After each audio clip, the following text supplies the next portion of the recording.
नमस्कार मित्रांनो, स्वागत आहे आपल्या सचिन इन्फो या यूट्यूब चॅनलवर. बघा, आता चाललेल्या नवीन जी-आरनुसार जी मग आपण व्हिडिओ बनवला असा त्यानुसार आता सर्व लाडक्या बहिणींना ई-के-वाय-सी करणं बंधनकारक झालेलं आहे. ई-के-वाय-सी करावीच लागणार आहे. त्या संबंधातला हा जो जी-आर आलेला आहे बघा, 18 सप्टेंबर म्हणजे आजच हा जी-आर प्रसिद्ध झाला आहे. या जी-आरनुसार काय म्हटलंय ते आपण पाहणार आहोत. बघा, जी-आरच्या टायटलमध्ये म्हटलंय, मुख्यमंत्री माझी लाडकी बहीण या योजनेअंतर्गत पात्र लाभार्थी महिलांची पडताळणी आणि प्रमाणीकरण करण्यासाठी ई-के-वाय-सीच्या माध्यमातून आधार ऑथेंटिकेशन करण्यास आता मान्यता सरकारने दिलेली आहे. तर बघूया काय म्हटलंय आणखी पुढे.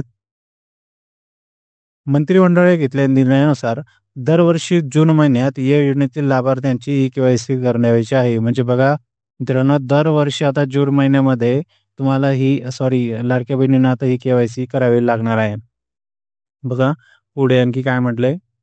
शासन परिपत्रकात म्हटलंय, मुख्यमंत्री माझी लाडकी बहीण या योजनेअंतर्गत पात्र लाभार्थी महिलांची पडताळणी आणि प्रमाणीकरणाच्या माध्यमातून आधार नोंदणी करण्यासाठी शासनाने मान्यता देत आहे. ती कशा प्रकारे होणार बघा, दिले खाली. मुख्यमंत्री माझी लाडकी बहीण या योजनेची ही ऑफिशियल वेबसाईट आहे. या वेब पोर्टलवर सदरची के-वाय-सी सुविधा उपलब्ध करून देण्यात आलेली. चेक करूया बघा. हे आहे आपलं मुख्यमंत्री माझी लाडकी बहीण योजनेचं वेब पोर्टल. सध्या तरी काही दिसत नाही मित्रांनो झालेलं, पण ठीक आहे. जी-आर मध्ये म्हटलंय की करून देण्यात आलेले आहे, पण आणखी आली नाही. मे बी उद्या परवापर्यंत ती येऊन जाईल. त्या अनुषंगाने या वेब पोर्टलवर लाभार्थ्यांना प्रत्यक्षात ई-के-वाय-सी बाबत करावयाची माहितीची फ्लो चार्ट मध्ये देण्यात आलेले आहे. त्यानुसार सदर योजनेअंतर्गत पात्र लाभार्थी महिलांची पडताळणी प्रमाणीकरण चालू आर्थिक वर्षात या परिपत्रकाच्या दिनांकापासून 2 महिन्यात पूर्ण करणं गरजेचे. म्हणजे हे जे आज जी-आर सादर झाला आहे, इथून पुढे 2 महिन्याच्या तुम्हाला तुमची सर्व लाडक्या बहिणींना आपली ई-के-वाय-सी आधार ऑथेंटिकेशनच्या माध्यमातून करणं गरजेचं आहे, बंधनकारक आहे. सदर कालावधीत ज्या लाभार्थ्यांनी आधार ऑथेंटिकेशन केले नाही, म्हणजे ज्या लाडक्या बहिणी आधार ऑथेंटिकेशन करणार नाही, ते पुढील कारवाईस पात्र राहील याची कृपया नोंद घ्यावी. बघा, जी-आर मध्ये क्लिअर स्पष्ट केलं आहे. सर्व लाडक्या बहिणींना पैसे ज्यांना येत आहेत त्यांनी आधार ऑथेंटिकेशनच्या माध्यमातून त्यांची के-वाय-सी करणं गरजेचं आहे. बघा पुढे काय म्हटलंय. तसेच या योजनेअंतर्गत दरवर्षी जून महिन्यात 2 महिन्याच्या कालावधीत या योजनेचे लाभार्थ्यांनी के-वाय-सी करणं बंद करावे. म्हणजे सर्व लाडक्या बहिणींनी दरवर्षी जून महिन्यामध्ये त्यांना ई-के-वाय-सी करायची. ते ई-के-वाय-सी करण्यासाठी सर्व बहिणींना 2 महिन्याचा कालावधी देण्यात येणार आहे. त्याचबरोबर बघा मित्रांनो, खाली दिलेलं आहे, मुख्यमंत्री माझी लाडकी बहीण या योजनेच्या लाभार्थ्यांना प्रत्यक्षात ई-के-वाय-सी करावयाच्या कारवाईबाबतचा महत्त्वाचा फ्लो चार्ट. नेमकी ई-के-वाय-सी कशा प्रकारे करायची, तर बघा, सर्वप्रथम आपल्याला https://ladkebhin.maharashtra.gov.in या ऑफिशियल वेबसाईटला भेट द्यायची. त्यानंतर तिथे ई-के-वाय-सीचं बॅनर असेल, टॅब असेल, त्यावर तुम्हाला क्लिक करायची.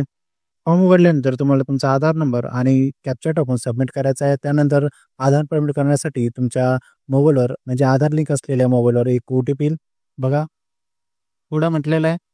त्यानंतर ओ-टी-पी आल्यानंतर तुम्हाला 2 ऑप्शन येतील. एक तर ई-के-वाय-सी आधीच पूर्ण झाली असा संदेश प्राप्त होईल, किंवा आधार क्रमांक लाभार्थ्याच्या मंजूर यादीत आहे की नाही हा तपासला जाईल. त्याच्यानंतर जर नाही असा सिग्नल आला, म्हणजे नाही आला, तर तिथे लिहून येईल आधार क्रमांक मुख्यमंत्री माझी लाडकी बहीण योजनेच्या पात्र यादीत नाही असा संदेश येईल. आणि जर होय आलं तर पुढे असेल, लाभार्थ्याच्या मोबाईलवर एक ओ-टी-पी प्राप्त होईल, कोणता जो आधार लिंक आहे तो. त्यानंतर पुढच्या पेजवर तुम्हाला तुमचा वडील किंवा पतीचं आधार क्रमांक टाकायचा आहे. हे बघा, नवीन स्टेप ॲड केलेली बघा मित्रांनो.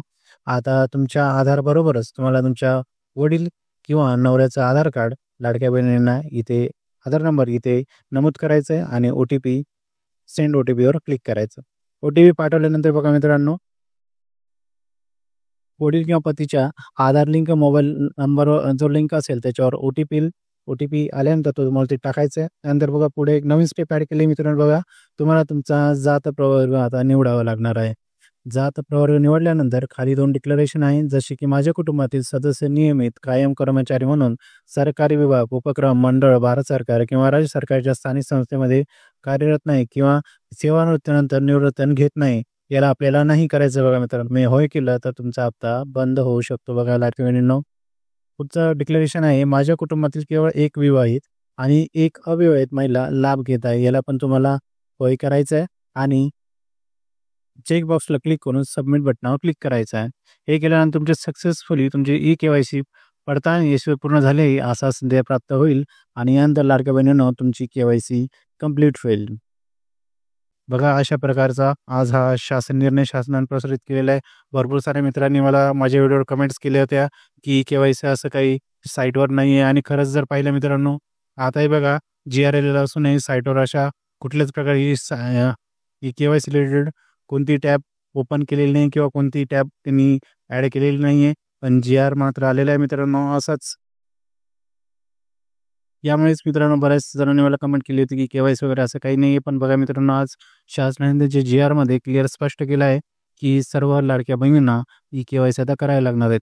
तरी ई केवायसी कशाप्रकारे होणार आहे, वेब पोर्टलवर कशाप्रकारे ई केवायसी आपल्याला करावी लागणार आहे याच्यावर आपल्या नवीनच लवकरच व्हिडिओ येईल. उद्या परवापर्यंत जशी त्यांच्या official web portal e KYC related tab येईल आपण त्यावरही लवकरच व्हिडिओ बनवू. तरी अशाच प्रकारच्या व्हिडिओसाठी आमच्या सचिन्स इन्फो या यूट्यूब चॅनलला सबस्क्राईब करा, फॉलो करा. धन्यवाद.